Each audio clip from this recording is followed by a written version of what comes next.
Medellín tuvo una evolución muy fuerte y muy dramática, diría yo, desde los años 70 a los años 90, y tiene un personaje central toda esa historia que es Pablo Escobar. El narcotráfico no es exclusivo de Medellín. Lo que sí tiene tal vez de particular mucho lo de aquí es que fue un narcotráfico muy violento. Un hermano que fue agente de policía y en el 89 fue asesinado vilmente.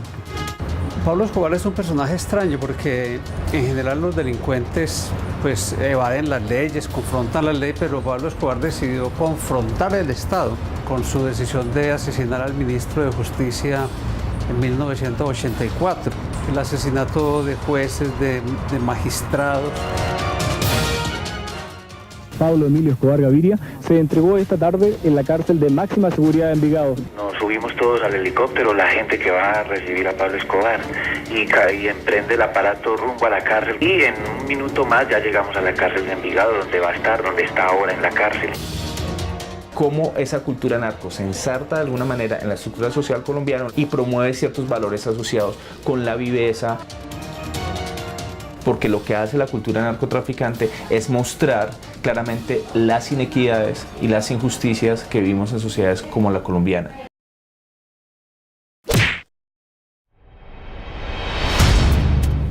Después de varios años de violencia, Pablo Escobar se entregó a la justicia en junio de 1991, poniendo como condición prohibir la extradición de colombianos.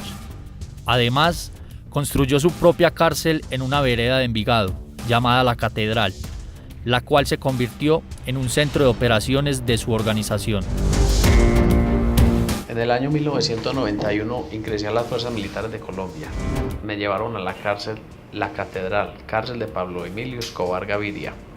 En ese lugar me tocó ver muchas anomalías, como entrar y salir vehículos en horas no permitidas, ya que los jefes de Estado nos decían que no permitiéramos entrar vehículos después de las 6 de la tarde hasta las 6 de la mañana, y esa era la hora donde más movimiento había. Los suboficiales y oficiales nos decían a los soldados que allá quienes mandaban eran ellos, que nosotros no hiciéramos sino obedecer las órdenes. Recuerdo momentos donde se presentaban inconvenientes por pérdida de comida, de la comida que nos daban allá, los castigos. También la comida que nos daban era muy mala, una sopa de lentejas que la mayoría ya era agua porque la subían en un camión sin carpa, y lloviznaba casi diario. Alguien dio la idea de enviarle una carta a Pablo Escobar diciéndole que nos estaban dejando morir de hambre con la comida que nos daban y que nos estábamos enfermando. La respuesta que nos dio es enviarnos comida, nos la llevaban los guardianes del IMPEC, y en realidad era muy buena comida, solo que era para los soldados porque los suboficiales y oficiales no podrían enterarse de que la recibíamos. Guardábamos la que se podía guardar y el resto la teníamos que botar en unas quebraditas que pasaban por allá. Los suboficiales y oficiales no permitían que nosotros recibiéramos, pero ellos sí podían recibir, porque ellos comían era de adentro, comida que les mandaba Pablo. También recuerdo que en esa cárcel hubo un momento que empezaron a pagarnos a los soldados. Nos mandaban 50.000 pesos mensuales a cada uno. Se cobraba con el código era el carnet militar. Recuerdo una ocasión donde el capitán Rodríguez nos humillaba y nos decía que soldados lepras y huetantas, yo de la plata que tengo vivo, ustedes son los que se tienen que preocupar por salir adelante. Allá quien mandaba era él y que las órdenes se las teníamos que obedecer era a él. Pero nos decía eso era porque él era un trabajador de Pablo, porque allá las órdenes las daba Pablo. Luego de un año de la entrega de Escobar, el narcotraficante se fugó y la catedral se convirtió en un asilo con el paso de los años.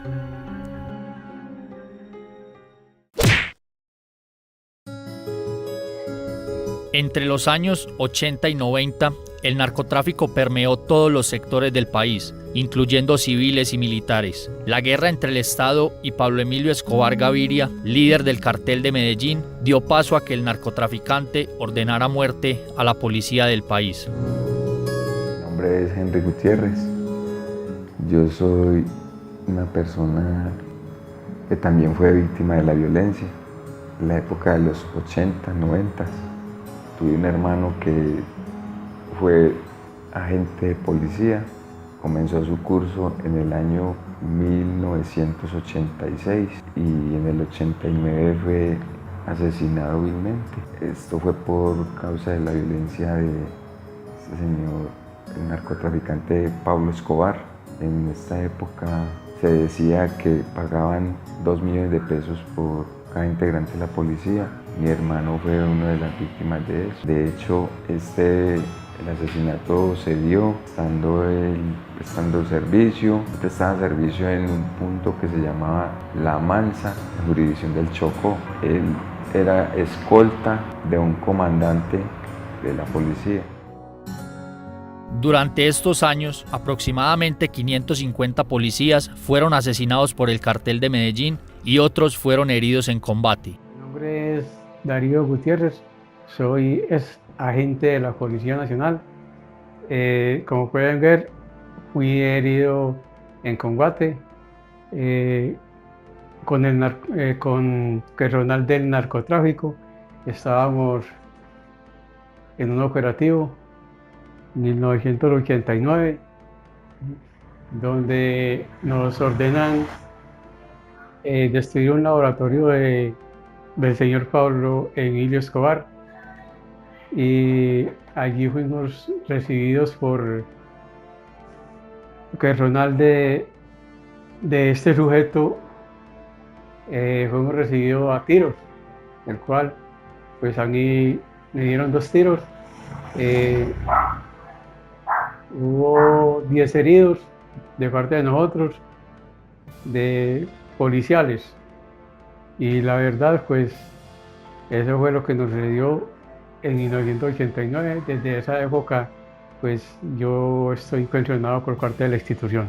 Acá vemos el cuadro donde estamos todo el personal en situación de discapacidad de la Policía Nacional, ¿sí? Nosotros somos una fundación sin ánimo de lucro, integrada por agentes de la policía, los cuales fuimos heridos en combate o por acción del enemigo. Entonces nosotros mandamos una fundación sin ánimo de lucro, como ustedes lo pueden observar. Fraternidad Corona en condición de discapacidad de la Policía Nacional. Solo lo integran personal de la policía.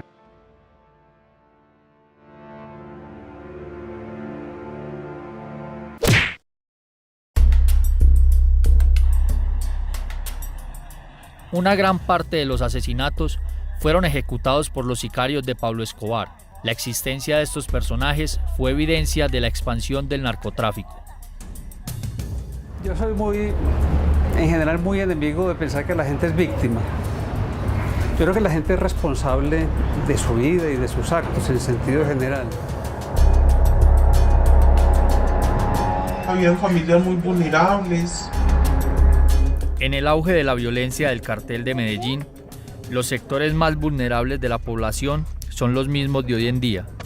Fueron los más afectados por la violencia de la época. De allí salieron la mayoría de los sicarios de la ciudad. Me tocó vivir todo este conflicto. Estudié con muchos muchachos que al paso del tiempo cogieron el mal camino. Según la mentalidad de ellos, decían que era la mejor salida. Porque si no se unían a esos grupos, les mataban las familias. Prácticamente era eso, o estar las familias muertas. De estos muchachos ya no queda nada, porque usted sabe que el que agarra mal camino. El sicario es una forma extrema de violencia. Ha existido toda la vida. No es el que actúa con violencia o recibe violencia, sino que actúa porque le pagan. Pero eso no sería suficiente para definir el tipo de problema que tuvimos acá, porque pues sí, había jóvenes que les pagaban y iban y ejecutaban acciones. Me tocó vivir en carne propia cuando en mi casa a las afueras de mi casa, se escuchaban las balaceras, caían los muertos. Gracias a Dios, a mi familia, pues Dios la protegió. Íbamos de acá de Andalucía, íbamos para la casa. Nos encontramos unos tipos ahí en una fonda, como lo llamaban por allá, una fonda, de los cuales no nos dejaban pasar para arriba a nadie, para las casas. ¿Para dónde van? Para nuestra casa, no. Es que ustedes se tienen que quedar aquí, arrodíllese. Y mataron a todos los que ellos quisieron, los mataron, y a nosotros nos dieron 15 minuticos para ir por nuestros hijos, y que no sacábamos ni una aguja. Nos tocó muy duro, pero bueno, aquí estamos. Hubo un proceso de estigmatización muy fuerte, y eso era como marcar con un hierro caliente a las personas, como marcaban a los esclavos, para decir que eran demasiado sospechosos, fuera hombre, mujer, joven, adulto, para, por ejemplo, darle un trabajo. Eso afectó mucho las posibilidades de ellos en la sociedad. Cuando vine de allá desplazada de Santo Domingo, seguir luchando con mi hijo, acá lo entré a estudiar en este Liceo Villa del Socorro, del cual cuando ya iba en 11, lo tuve que retirar en el mes de septiembre porque me lo encendieron a bala acá. Para los sicarios había una figura de mucho valor y respeto, la cucha. Finalmente fue esa madre, junto a otras personas cercanas, la que se convirtió en otra víctima de la violencia del narcotráfico. Un muchacho que se metió en esas cuestiones malas, le mataron a la hermana que no tenía nada que ver. Un 24 de diciembre la hermanita se subió en un bus de los balsos y la mataron, solo por dañarle el diciembre al muchacho. Cuando no la pagaba el muchacho, la pagaba la mamá, la pagaba la hermanita, cualesquiera que tuviera un rasgo familiar con ellos. Esa reverencia por la madre se volvió como muy especial, por la marca tan fuerte que al mismo tiempo es la ausencia de los padres, el sentirse como con un deber frente a mujeres que eran muy batalladoras para, pues, criar 2 o 3 o 5 o 6 hijos.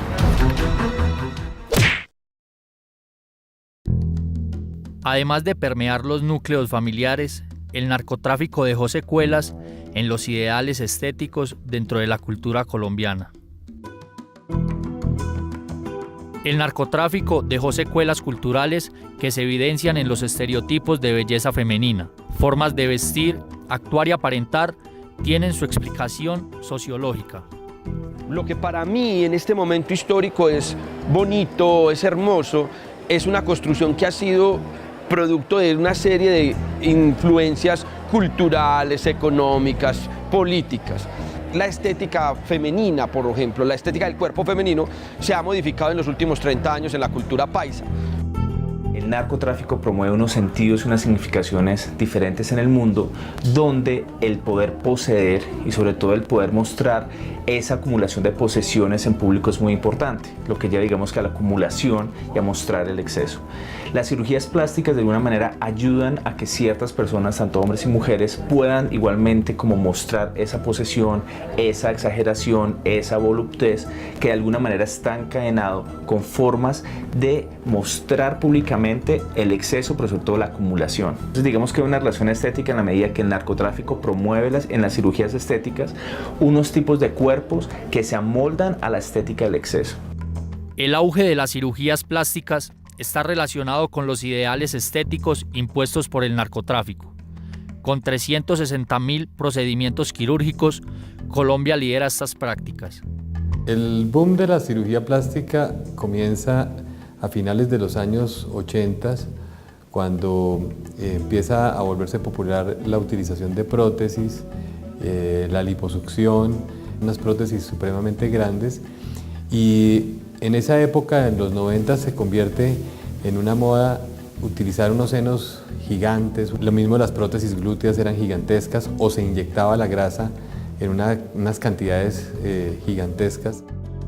Las cirugía es estética, lo que permite es amoldear los cuerpos a partir de parámetros estéticos que ciertas personas, en este caso los narcotraficantes, tienen como deseable.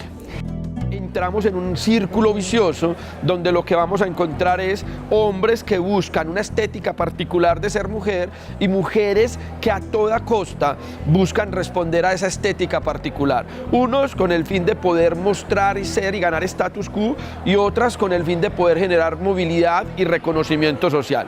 Muy importante porque si no se podía acceder a productos materiales antes por ser, digamos que, de estratos económicos pobres o lo que sea, ahora lo que uno tiene que hacer es mostrar y cómo se logró el éxito del capitalismo a través del exceso. Entonces por eso es que no se compran, digamos que un carro, sino tienen que comprarse 10, no se tienen que comprar una camisa de cierta marca, sino son 80, porque es mostrar públicamente que se logró ascender a través del, digamos que, el negocio narcotráfico. Es así como las estructuras mentales sobre lo bello han impulsado a la mujer colombiana a modificar su cuerpo. Las consecuencias culturales se viven hasta el día de hoy. Tiene mucho que ver con lo que escuchamos, con los medios sociales, con las redes sociales, con la cultura colombiana, con la cultura paisa. Y entonces es como un círculo vicioso a las que estamos sometidas casi todas las mujeres. Empiezas con una cirugía, luego con otra, luego con otra, luego con otra, luego con otra, y es algo muy natural en el ser humano, la búsqueda de la perfección. Y las mujeres terminamos siendo víctimas, presionadas socialmente, víctimas de cómo tenemos que vestirnos, cómo tenemos que actuar, cuáles son las tallas que tenemos que tener, cómo debemos aparentar. Quizás una de las tareas más fuertes de nosotros, quienes trabajamos en estos contextos, quienes trabajamos transformando cultura y empoderando mujeres, es transformar precisamente la representación cultural que se tiene de lo que es lo bello y de lo que se tiene en torno a lo que es ser mujer. Creo que el cuerpo de la mujer evidentemente es un cuerpo de ella, es un cuerpo que el narcotráfico le ha arrastrado, le ha socavado, es un cuerpo que terminó siendo objeto de dominio por parte de los hombres y que lo que tendríamos que recuperar hoy es, y tanto hombres como mujeres, es aportar a la construcción de un cuerpo femenino múltiple, diverso, con múltiples estéticas, donde se vuelve solo el cuerpo eso, una manera de poder ser, pero con posibilidades de poder expresarse y ser de múltiples maneras.